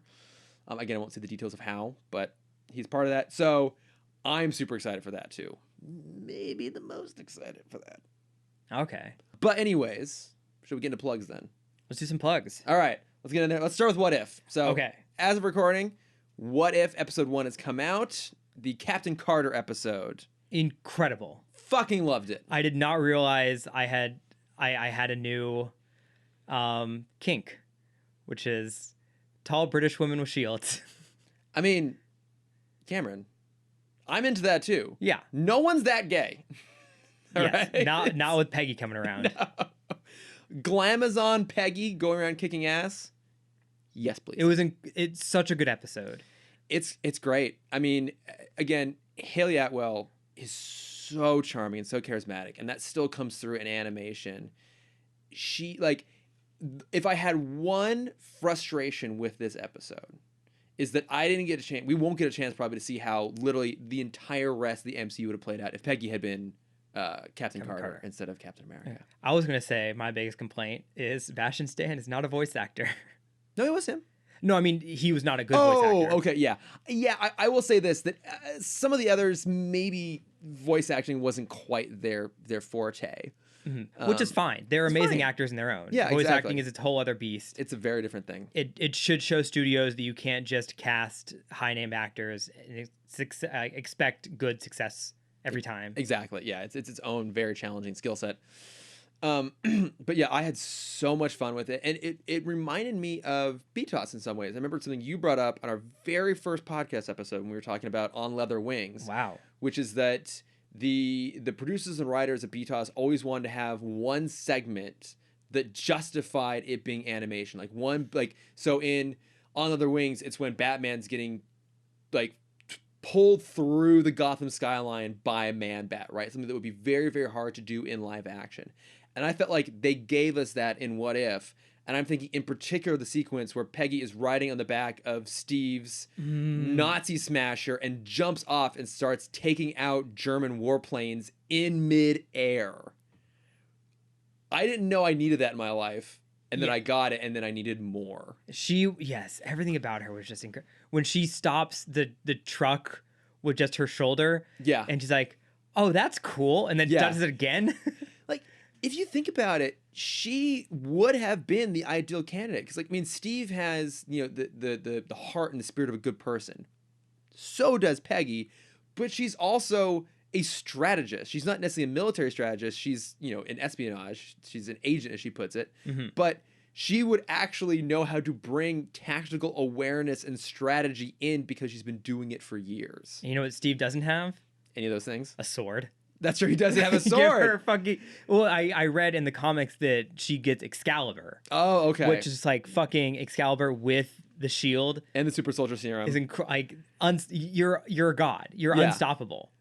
It's so much fun. Obviously the Red Skull's back, and it's Ross Marquardt, who did the voice in Endgame and Infinity War, coming back to reprise the role because Hugo Weaving does not want to do it. Fair enough. Even without the makeup, he still said no, which I know. That's fine. Still said no. But yeah, it's just I love that they get the cosmic cube, they get the Tesseract, which means they have a power source. So Howard is able to create basically an Iron Man suit, 70 years before Tony builds one in the desert.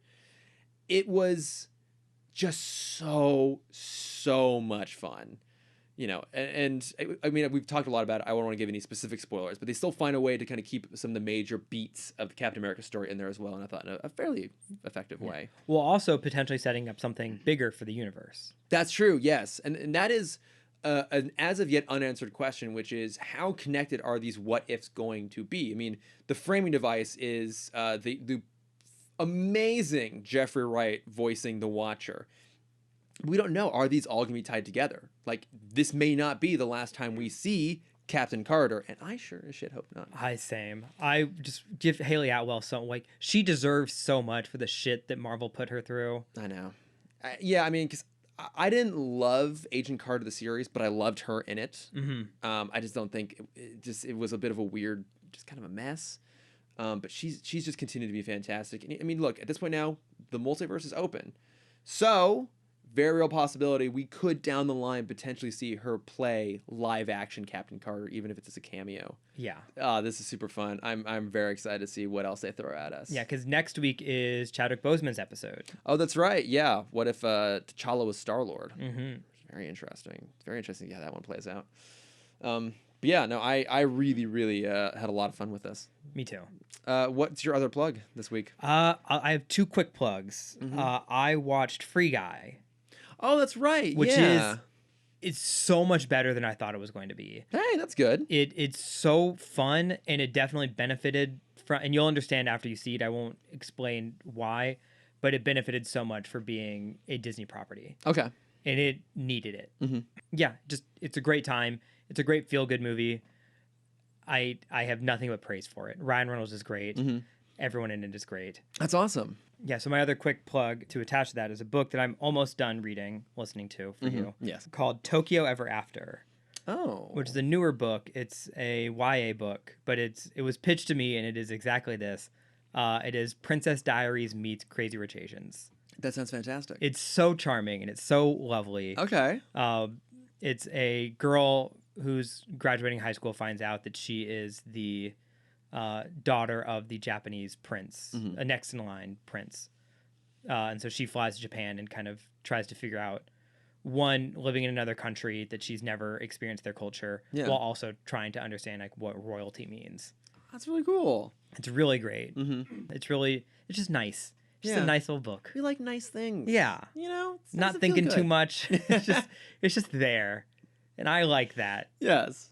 Sounds really lovely. Wait, you said The Princess Diaries or The Princess Bride meets? Princess Diaries. Okay, yeah. Yeah. So Anne Hathaway meets Crazy Rich Asians. I mean, I love The Princess Diaries. Me too. I rewatched them very recently. Okay, I've been meaning to go back and rewatch it again. Also, I just saw that Mrs. Doubtfire is now on Disney Plus. Oh, that's awesome. So I haven't seen that one in years. I need to go back in that one. The first Princess Diaries is great. The second one is also great, but Chris Pine is not he's not Chris Pine yet. Okay, he's not. Cause that would be my main reason to go back. Is he's got the eyes. He's got pretty rough hair. Yeah, I do remember that. It's late 2000s. Yeah, so no one knew what they were doing with hair yet. I do remember that. I mean, look, for me, Pete Chris Pine, Star Trek, 2009. Oh, I was gonna say This Means War. Ooh. That is my Chris Pine. You know what? I have not seen that movie since it came out, but I remember enjoying it. It's very good. I think it's for free on Amazon right now. Okay. I'm trying to remember. At any point, is Chris Pine ever in just very, very small, tight trunks? Not in that movie. Then I think Star Trek will still hold the top spot for me. Fair. Yes. What are you plugging? So on top of What If, I started watching Big Mouth this week. Oh. Which I welcome to the club. I have obviously known about it because I think now in its 4th season. Mm-hmm. I've known about it for a long time. I never got around to it. I'm like, you know what? I'm gonna sit down and watch it. And so it's Nick Kroll and John Mulaney, both of whom I adore. Yep. And it's really funny and weird. And I was worried, like partway through the first episode, it was just going to be a little bit too uncomfortable. I was a little bit worried I was going to suffer from like 8th grade syndrome, like in the sense that the movie. That's exactly how I was going to phrase it. Yeah, like the movie 8th Grade is amazing, but also so hard to watch because it's just such a perfect encapsulation of what it's like to be that age and that time of life, and no one wants to revisit that because it's horrible and uncomfortable. This does that, but it's also so heightened and ridiculous and silly that it plays it off pretty well. Yeah, it's a hard movie to pitch to people because it is so raunchy. It is. But it's so smart. It's very smart, and it's like it's something that kids, like teenagers and tweens, would probably benefit from watching, because it's just takes a very I can't call it a grounded approach to that age, but it's sincere in how it handles being that age. It just does it with like hormone monsters and the ghost of Duke Ellington and stuff like that. Like it's so silly. But yeah, it's very, very, very smart. And I think well intentioned, which is kind of a weird word to use, but I think it's genuinely trying to actually say something constructive about being that age.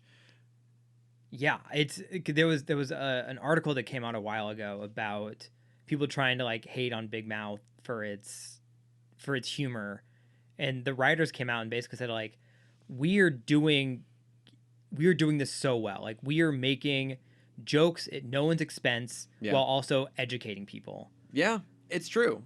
There's really kind of nothing else out there like it. Yeah. So I've only just started. I think I'm like 3 or 4 episodes in, but definitely gonna keep going with it. Mm-hmm. So yeah. I think I'm up through season 3, so I think I need to watch the most recent one. Okay. Yeah, it's so much fun. It really is. It's ridiculous and campy, and the cast, like you mentioned Nick Kroll and John Mulaney, but it's like Peele.